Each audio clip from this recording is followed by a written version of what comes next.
That's Um, good. I am Dr. Christopher Barker. I'm a clinical psychologist in New Jersey, and welcome to Holding Space.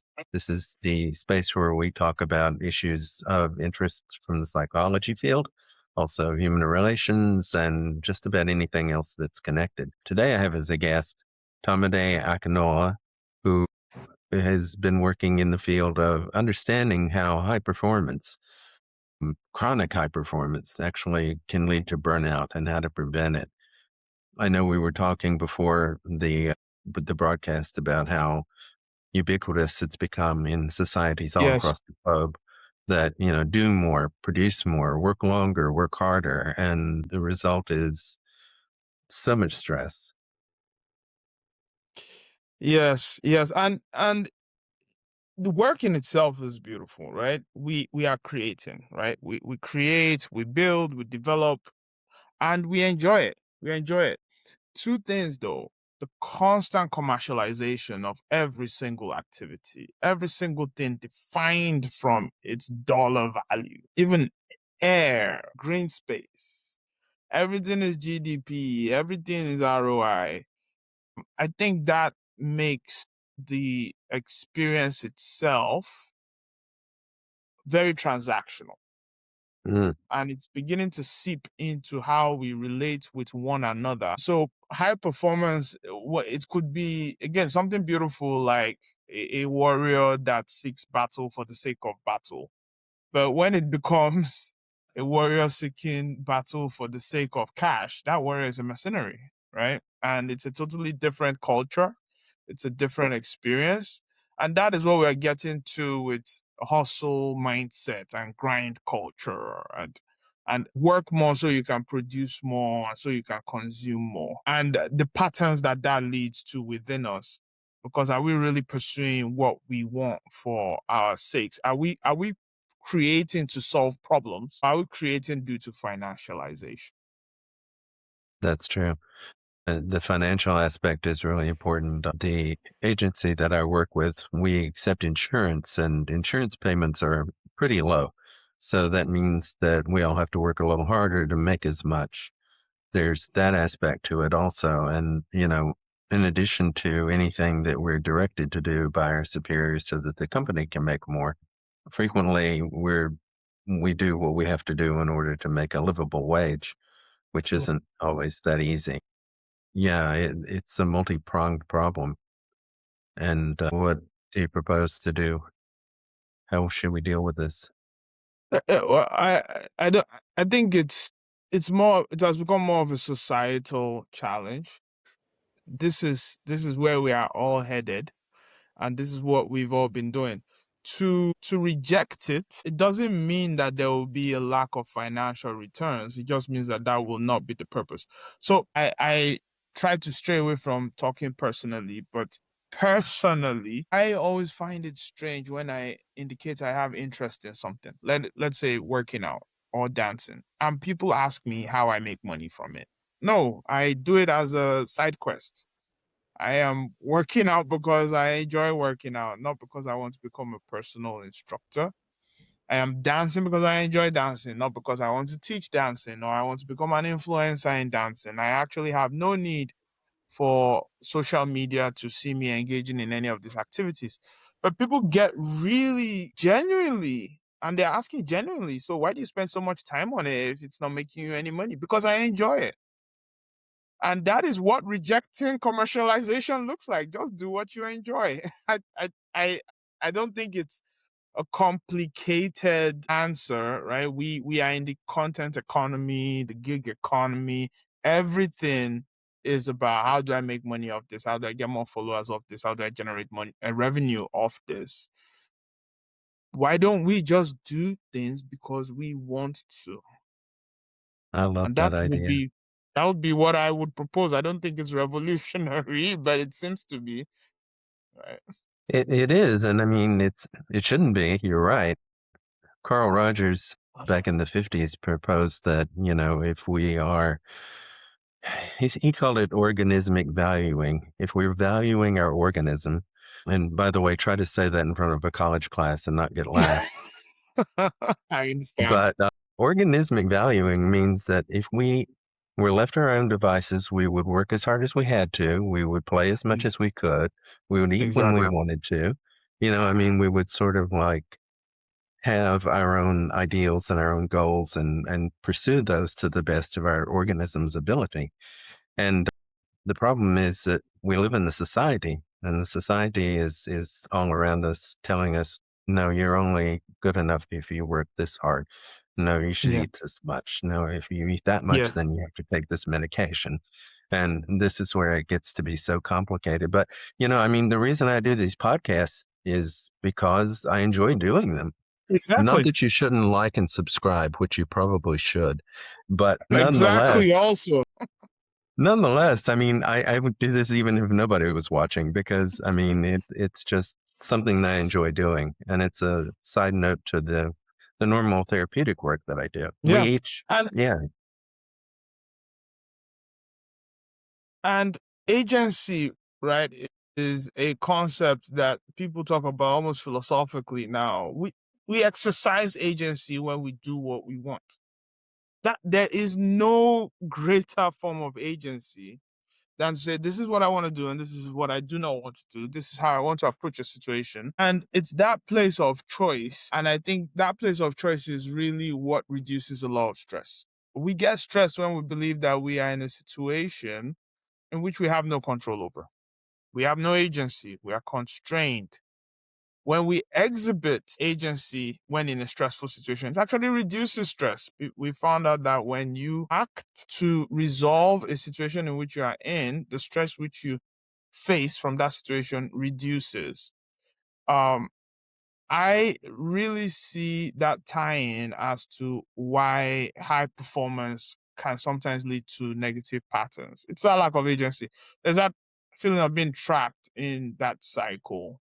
I can't stop doing what I'm doing. I have so many responsibilities. I have a reputation to uphold. People have these expectations of me. Like the Tao says, right? Forget everything. Forget compassion. Forget being hardworking. mm, Forget it and just be. yeah. I mean, there's only so many hours in a day. Speaking personally, is that I can work as a therapist. I mean, I think the most people I ever saw in one day was 13, and that was an ordeal. But again, if you can work like 20 hours a week intensively in this field, then that's probably about as much as most people can do.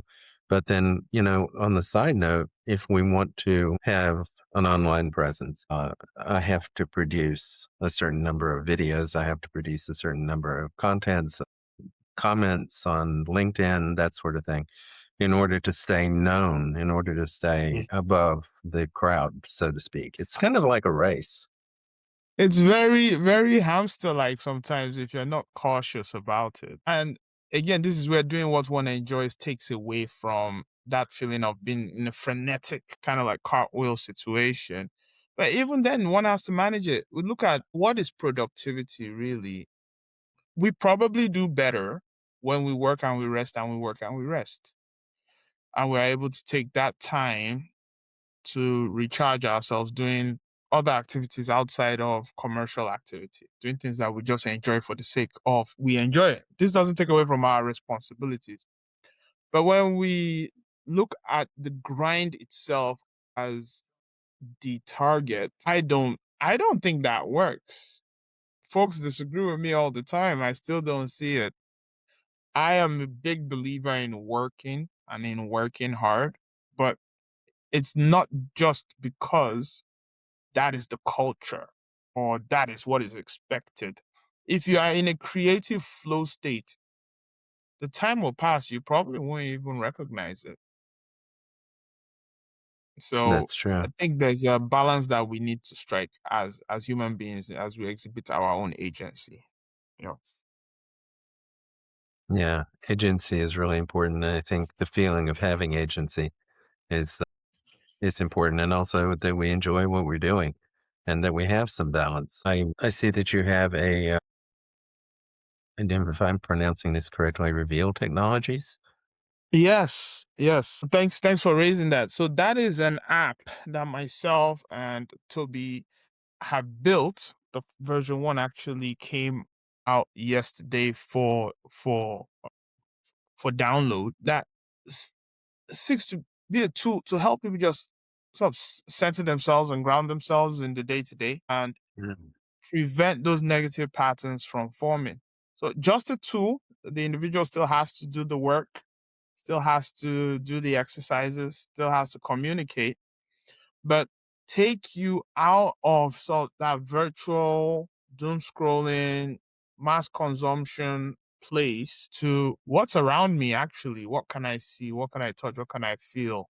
Who is around me? Who can I connect with? Again, it's a tool in itself. It is not, the cure all, but we are hoping that as we release it and improve on it, it's actually something people find helpful. I think that's a grett idea. I would love to get that one myself. I think I will have to Yeah. after the because, I mean, the Launch.retail.app and yeah, just go in there. We should have the download link up there. If it isn't, it will be there shortly. We just had our pretty much our release review yesterday. So wow, great. Well, yeah. and I'm sure once this video comes out, we'll have the link down below so that Yes. people can click that. I mean, it's a great idea because, I mean, we need a reminder to, like, pace ourselves, and, I mean, there are a few apps out there that do something like that, but they just don't really provide that kind of balance. There's one for calm, there's one for breathing. I work a lot with trauma, and one of the Mhm. things that we talk about with trauma survivors is being able to establish a sense of continuity, being able to co-regulate, being able to regulate ourselves, and from that comes safety, and from that, we are able to take ourselves from a state of feeling like all is chaos and I don't know what's going to happen next to back to that sense of agency, which is safety. Agency is safety. Absolutely. Absolutely. Absolutely. I see what you say there and I agree. When we have agency, we feel secure, we feel safe. We feel safe with our environment because we believe we have influence over it and it's not just acting on us. Now we're able to act on it. That's very true. Yeah. So what types of things what would we see in your app? What would it ask us to do? It's integrated into other devices, the other wearables. It's integrated into the calendar. And it also asks for permission to view your browsing habits. And it takes all that feedback, including verbal prompts like, how are you doing today? For free form conversation. And then it takes it and recommends, hey, perhaps it's time to put that phone down and actually go outside and do something off your phone. Perhaps it's time to either do a breathing exercise as recommended by Reveal or pick up that breathing app and do a breathing exercise on that. It seeks more to tie together that digital life and also encourage the individual to take breaks off that digital life. A Mm, lot of applications, like you said rightly, do multiple things. Our vision for Reveal is not to be a competitor in that space, but to be a collaborator. How can we actually utilize all this tech for our good as people, right? Instead of a tool that encourages you to stay on it, is a sticky tool. How can we give you a tool as an individual that encourages you to be more of you? Just don't get into those negative patterns, right? Recover, hold space, have a sense of continuity, have a sense of safety because of the agency that you are exhibiting and do what you want because then you have the opportunity to say, okay, what do I actually want to do? I'm feeling my environment, I'm relaxing in my environment, I'm grounded in my environment. What is on my mind?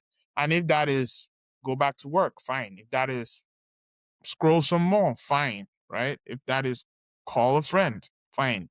But give space to actually decide what you want to do as opposed to being in a constant state of like worry, a recurring thought pattern over and over and over again. that's really great. I mean, it seems that, well, we've come to the place where it's either we live by the algorithm or we just decide that, kids, for instance, shouldn't have devices or they shouldn't have smart devices up to a certain Yep. point. But there's no such, we need something in the middle, which is being able to Yes. regulate, the amount of time that we spend doing other things and actually be with ourselves, which is Yes. probably the best productivity there is. Yeah. And we see how positive self-talk leads to positive outcomes for individuals. Talking things out with themselves about what they want to do is a positive development. So give folks that space. Let technology work for you as opposed to it just being a funnel for marketing, right? Yeah, no, that's a great idea. Wow, I'm really gonna have to give this a try because, I mean, again, so many people are just kind of like, they say, "Well, I can't go to sleep at night." Well, what are you Yeah. doing? "Well, I'm just laying there scrolling." Okay, that's the worst Yes. thing you can do. Yes. I Yes. mean, everything from I'm getting and so many young people especially live their lives according to, well, but on Instagram, it looks like everybody's happy. Well, yeah, I mean, that's kind of the algorithm. They want you to look at that so that you can think that you wanna be one of them. But how about Yeah. being one of you, you know? Yeah. And we get back to that memetics, right? That algorithm now pushing a lifestyle. Okay, no, you have to be an influencer. You have to stream your life constantly and get views. And again, if that is, there are people that are personally, they are show people, right? They're showmen and show women. This is what they do. It's their personality. It's part of who they are. Express yourself that way. But if an individual, if that's not who they are oriented to be, fine, they can train themselves, but let it not be mimetic. Let it not be driven by societal expectations. Let it be something that comes from within.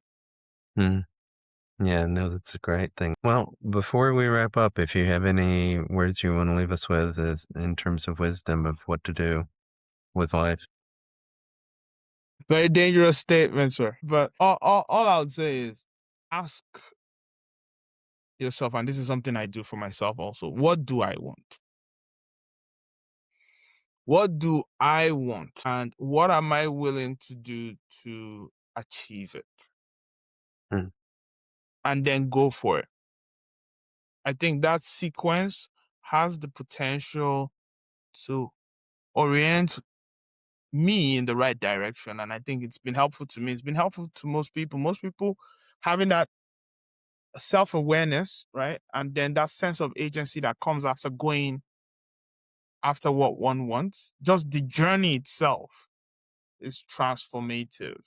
The journey itself is transformative. If anything, that's what I would say. Yeah. I think that's great. That's very zen-like. It is about the journey. Oh yeah. Thank you so much for being with us today, Hey, and, thank you for having me. I really appreciate it. This was a good conversation. I enjoyed the free form. yeah, let's see a little bit of, like, let's give this app a little time and come back and tell us the things that you've heard and the things that you've learned. I would love to. I would love to. So let's make sure we stay connected. In a couple of months, no more. I should have some feedback. That's great. Well, Yes. thank you everybody for tuning in and for holding space for us, and remember to hold space for each other, and remember to have some sense of agency to do what you wanna do. Value your organism. Thank you. Thank you.